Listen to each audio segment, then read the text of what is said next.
Good morning, folks. Welcome to week number 2 of Interpersonal Communications online for fall of 2013. Even though it is Monday morning, which is Labor Day and a holiday, I did want to get this YouTube video done for this week so that I know some of you could get a jump start on working on the assignments. Also notice that under week 2 that we do not have classes. Tuesday, September 3rd, we have faculty and staff workshops on those days. So no face-to-face classes this week except Wednesday, Thursday, and Friday. I'm noticing on our schedule, though, that your assignments for this week is to read and study Chapter 1, What is Interpersonal Communications? And then after reading and studying that chapter, to take quiz number 1, which needs to be completed by 11:59 on Friday, September 6th. So kind of a nice slow start into the semester, only one chapter and one quiz for this week. Notice though, as we look ahead, you are more than welcome. And matter of fact, I highly encourage you to work ahead so that you've got a little bit of a buffer zone in case things get crazy with work or kids. I realize that for some of you, this is the first week of classes for your children, so it is going to be a busy, busy week for some of you. So feel free if you would like to work ahead.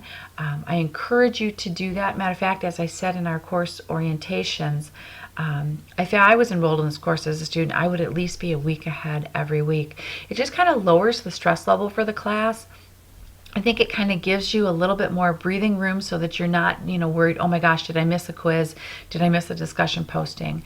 So if you can kind of always be that week ahead, I think it really does help with time management.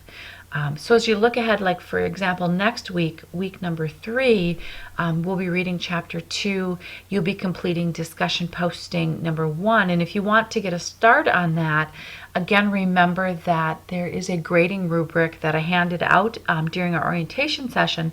And then the same grading rubric is also available on our D2L course site under course materials. So if you do want to get a jump start on discussion posting number 1, please feel free to do that, even though it's not due till next week.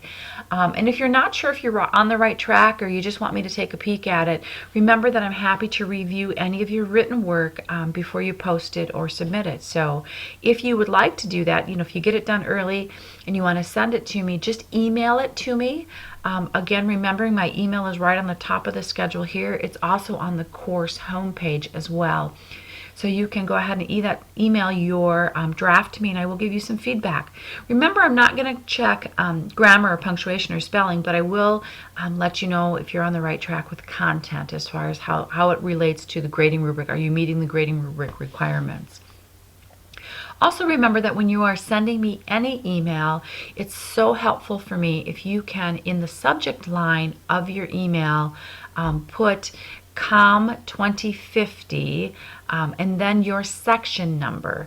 And again, we're going to go over and look at the course site just here in a minute, but remember that if you're not sure if you're in section 40 or 44, it's right on the top of your D2L course page when you log in.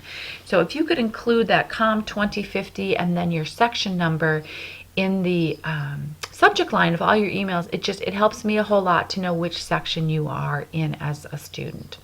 Okay, so what I'm going to do now, and just kind of as a side note, folks, I'm using Screencast, which is a free software that you can download from their website. It's super easy to use. I find it really, really helpful when I'm trying to explain content to my students because it allows me to do a screenshot and then talk over the screenshot, and so it helps students understand what they're actually looking at.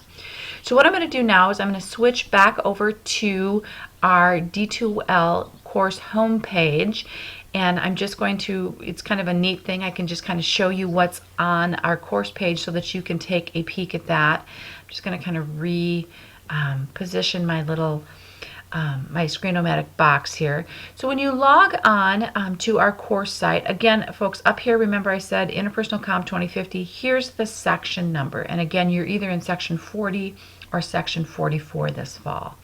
So as you look at our course page, when you log in, you will just see some reminders as far as what is due this week. I do have our reminders up on our course homepage as well. And again, It's just what I've already talked about as far as reminders. You're going to be reading chapter 1. You're going to take quiz number 1 by 11:59 on Friday, September 6th. I did, though, in addition to having those reminders up there, I did put what I recommend is kind of a 4-step approach to quizzing, and I just want to go through that with you really quickly. Remember that the quiz has 13 multiple choice and or true-false questions. They are random, so if you're sitting next to somebody in the computer lab and you're taking the first quiz, their quiz will be very different than yours. The quiz function allows us to randomize. So you might get, out of those 13 questions, 10 of them might be multiple choice, 3 might be true false, or whatever. So it is really important to remember that you do have only 20 minutes to complete each quiz. So I want you to pay really close attention to the quiz clock that you will see in the quiz window. If you go over the 20-minute quiz window, you do receive a 0 on your quiz. So please make sure that you're paying extra special attention to that. Before you sit down to quiz, obviously I want you to make sure that you are prepared for the quiz. So I want you to first of all just read each chapter thoroughly. Watch the YouTube links that go out to videos. If there's material out on the internet, follow those links so that you really are immersed in the material and you have a strong understanding of the material. The second thing I want you to do is print out the PowerPoint slides that are available under the Course Material tab, and print them out as handout, folks. It doesn't make any sense to print them out on one slide per sheet. You'll just use up so many pieces of paper. What I do is I print them out under handouts, and this is from that print screen, and I do 6 slides to a page, and then I just print them in black and white. And so what I do is, after I've read the chapter thoroughly, make sure I understand it, take those PowerPoint slides, read through the chapter a second time, and take notes on your PowerPoint slide. Write notes that helps you understand the material. You might want to put page numbers down, but use those PowerPoint slides kind of as your note-taking outline. The third thing that I would like you to do then is to print out the vocabulary worksheets. These are also available under the Course Material tab, and fill in page numbers and definitions for each vocabulary word. I know for some of these chapters, that vocabulary list can get really long, 40, 45 words, but students tell me time and time again that that's a really important resource for them for quiz taking. The fourth step, or the last thing I suggest that you do, is right before you take the chapter quiz, go back, review your notes, review your vocabulary, make sure that information is really fresh in your mind. So as you sit down to quiz, gather the written copy of our textbook, and remember that when you open up your e-text CD, on the left-hand side of the cover, there are directions for how to do that. It does take 2 or 3 days to get that in the mail. So I would encourage you, if you haven't already done that, to follow those directions and order the written copy of our text. Remember, it's free. There's no shipping. There's no charge at all. But order that right away so that you do have it in time to take our first quiz. So I would gather up the written copy of our textbook, the PowerPoint slides that you printed out with your notes, and then your completed vocabulary worksheets. And I would have those right in front of you as you are quizzing. Use those as resources. The quizzes are tough, and they're written with the idea that you're going to have these resources in front of you. So please do make sure that you use those resources that are available to you. When you are finished quizzing, you will automatically see your score, and you will see the questions that you answered incorrectly. You will not see correct answers, but I do encourage you, if you do get a couple wrong, to go back into your textbook and look up the correct answer. I don't have the correct answers out there simply because I have so many students that are taking these quizzes, plus there are 3 other instructors that are using the same quiz bank, and we don't really want the correct answers out there. It's too many students taking the quizzes to do that.